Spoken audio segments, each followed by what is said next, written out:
Thanks for joining us at Right On Replicas, where we're proud to bring you the best scale model kit reviews on the planet. This review covers the 2017 release of the 1970 Dodge Charger RT by Revell in 1/25th scale. Now this kit is a new release, but it borrows parts from the Fast and Furious kit that was released last year. It's kit number 85-4381 in the current catalog, and it's always available online and in stores at this time. Now, the Skill Level 5 kit has 117 parts, molded in white, chrome, clear, and clear red, with some vinyl tires and metal pins. The body appears to be the same as the F&F Charger, but the door scoops are molded separately. And this is a good thing, for the RT had those scoops while the other trim levels did not. Now the kit comes with correct 1970 Charger taillight panel and taillights. Hallelujah! And it features Magnum 500 rims like the 68 and 69 Charger. However, these were the new design and fit in the tires like on the F&F kit. Now the tires in the kit are red lines, which really look good, and the only drivetrain option is the 426 Hemi with a 4-speed and Dana rear axle. The interior is well designed and has a pistol grip shifter, but it also has a console, which means maybe we've got another version coming up. Now the pistol grip would be used for the floor shifter in this kit, and the instructions are typical book format. The decals are water slide and include all the body badging and rear stripes in both red, black, and white. Now the dimensions when done, about 8 1/4 inches long, 3 inches wide, and 2 1/4 inches high. Here are the contents of this kit, and while some people might open up the box and pull out each of these pieces and try to find some words to describe them, I'm going to call this my open box review in 10 seconds. So take a look. Here's all the parts. But their open box review won't help you build the kit, so I'm going to help you do that. We're going to use some Model Master liquid cement, some white glue for clear parts, and super glue for strength. But also remember, if you see any products mentioned here in the review, please follow the manufacturer's safety and use guidelines for your own protection. Here are the decals for this kit. They are very colorful and the register is good. I suggest that just about any color combination would work here, but you can use your mix and match capabilities to find the right combination for you. If you really want to do a good job with these, they're large, so I would suggest you use a lot of warm water and some aftermarket setting solution for the decals to make sure that they conform to the contours and stick well to the body. As you can see, the parts for the engine here are very well detailed, and we're going to start with that for assembly. So put together the block oil pan, heads, front, and intake, and then paint the motor Hemi orange with aluminum transmission. The valve covers, the coil, starter, and the fan are black, and the belts are rubber color with black and aluminum pulleys. Now the exhaust manifolds are steel colored, and I'm not going to use the distributor that's circled here, but you can paint it tan with a steel lower section for use if you like. Now assemble the rest of the motor, and the lower half of the air cleaner is black. As I mentioned, I didn't use the kit's distributor.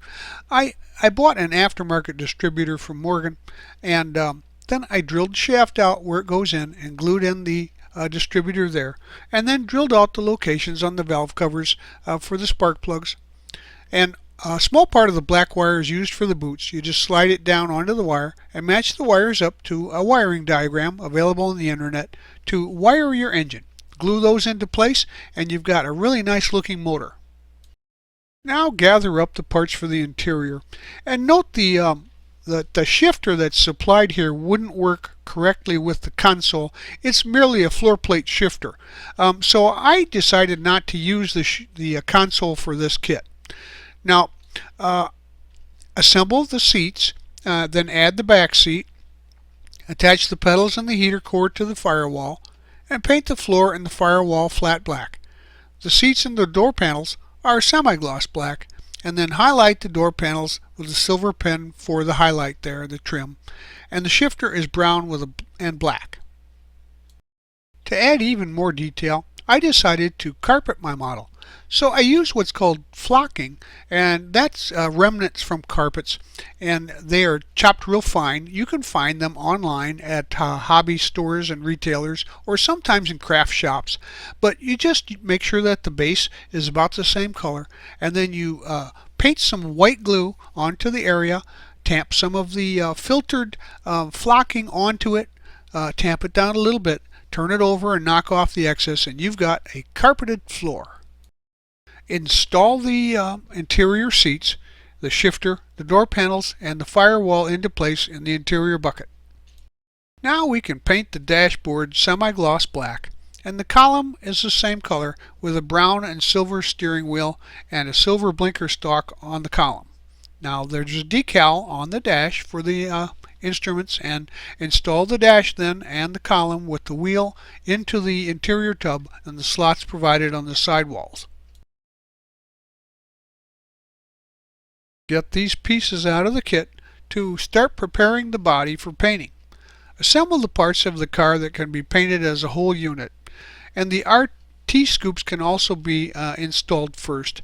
Then add the hood hinges to the hood, and the rear panel can be put into place. Now wet sand the whole body to remove any blemishes or flash or parting lines, and prepare it for primer. I was looking for a dark and rich color, so I primed the entire thing inside and out with some black primer. Once that's dry, wet sand the primer to smooth it out and prepare it for color coat.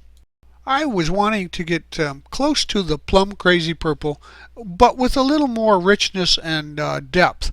So I painted the car with Createx Colors illustration color. It's called Opaque Purple number 5076. It's a water-based airbrush color, and I used some automotive reducers and clear coat to finish it off. Once the body was dry, I used plenty of warm water to place the decals into position and some setting solution to make sure that they conform to the contours. It may actually take more than 1 or 2 applications of the setting solution to get them to fully fit into their features. So go ahead and let those dry, and once that's done overnight, give your body the clear coat to seal in the decals and the color coat. Back in the 70s, almost all the trim on cars was nickel-plated aluminum and what we call chrome trim. So I used some foil to emulate the chrome trim. It's just like tape. It's a metal foil with a self-adhesive backing. You just cut off a strip about the size of the feature you want to cover. You press it into place and then trim off the excess with a real sharp hobby blade. And there you have it, chrome trim. Prior to assembling the glass, I use what's called the Pledge Floor Care product. It's a liquid floor wax, and you just dip the glass into those a vat of the floor wax and then let it wick off and completely dry. That really makes the windows look thinner and clearer. And after that's dry, you can go ahead and install the rear view mirror to the windshield and get that ready for installation. Paint the visors black, semi-gloss black like the interior, and install the dome light. And then go ahead and install the windows using some white glue around the edges to put a bead there to put those into place, and then the white glue will dry clear. Start on the chassis next, and note that to install the steering box, set the interior into place and then glue the steering box in with the shaft mocked up in place in its firewall location so that you get the correct location for the steering box. And then once dried, the chassis can be painted and removed. The copyrights on the underside, you can see the red circles here, for a contest model or just for more authenticity. And then the chassis is painted flat black with semi-gloss black frame rails and a steel fuel tank. The brake lines are highlighted with a silver pen.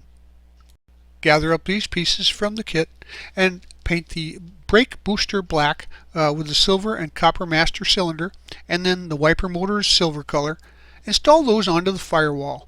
Now the radiator and the shroud is flat black and assembled to the core support. Now the lower hose is rubber color and the horns are black and added to the core support. Locate some gluing points to install the interior into the body. scrape off any paint that's there to make sure you get a good bond, and then go ahead and install that into position, turn the body over, and put the interior into place. Now grab the motor assembly and scrape the glue off the motor mounts there and the locating points on the chassis, and go ahead and glue that into place using some good slow setting glue to make sure it's in position on the third member crossover and on the motor mounts. As I mentioned, finally, Revell has gotten the tail lights and the rear tail panel of the 70 Charger correct. So go ahead and install those tail lights into the rear of the body. Starting at the rear of the body, slide the chassis into the body and shoehorn the chassis into the body, and install the core support in the body as well. We'll move to the suspension and exhaust, and the front suspension is assembled and painted semi-gloss black. The rear suspension is painted semi-gloss black as well. The drive shaft and the exhaust are steel colored, and the mufflers are aluminum. Now the frame blocks are semi-gloss black, and they're installed onto the chassis. And the front and rear shocks are red, or whatever your favorite color is, and install the front suspension and shocks. Now add the drive shaft to the transmission and install the exhaust with the exhaust tips. Now add the rear suspension into place for the lower section. These parts out to assemble the wheels and tires, and don't they look great with those red lines? It reminds me of the days back in the late 60s and early 70s. Now press and roll the tread of the tires on a sheet of sandpaper and a flat surface to rough up the tire tread and give it a used look. And use a 50-50 black wash that's thinner and paint to highlight the rims. Now insert the pins into the front tire, the small rim backs, and attach those to the rim, and do the same for the rear. Those are the large rim backs, and paint them black. Now the brakes are silver with gold calipers.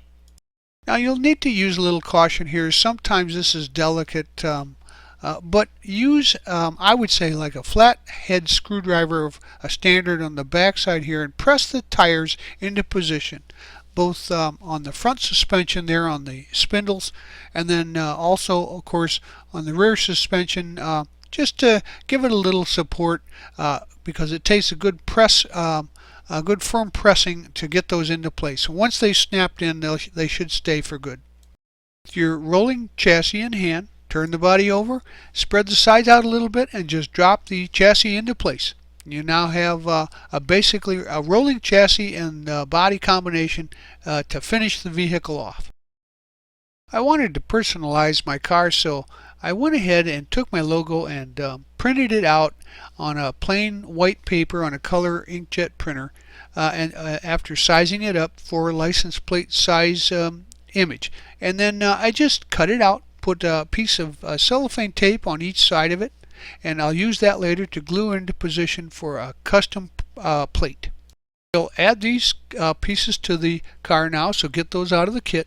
So install the gas cap, the door handles, wipers, and then paint the overflow bottle white with a black cap. The battery's black and the hoses are rubber color. Now install the underhood parts there, and the black wash the grill, and then install it with that 50-50 thinned paint and thinner combination of black wash. Now the lights on the valence are clear orange and installed with the valence installed. Now we can use these parts to install the rear bumper, the license tag to the bracket, and the backup light lenses to the bumper. Well, there you have it. This great looking new RT kit has been requested by modelers for quite some time. Since about 1970 actually. It just seemed like the companies couldn't get it quite right. But this one kind of fits the bill. The only thing is the automatic console, which I just deleted, and used the floor shifter that goes along with a standard floor shift plate. Now with my fully authentic RT kit in place, I can be proud of this one. It went together like a dream. There was very little flash. The injector marks are in appropriate places, so they don't show. And this was a nice kit, just like the F&F kit was last year. But the molded in badging on the grill was there, but you could shave that off, but it takes quite a bit to rework that. So I left it and just kind of blacked it out with some of the 50/50 wash. So if I were you, I'd buy one and put it on my shelf. Well, we hope you liked this premium step-by-step model kit review, and so that you don't miss any more, please subscribe to our YouTube channel. But you can find us on Facebook and our website, rightonreplicas.com. Thanks.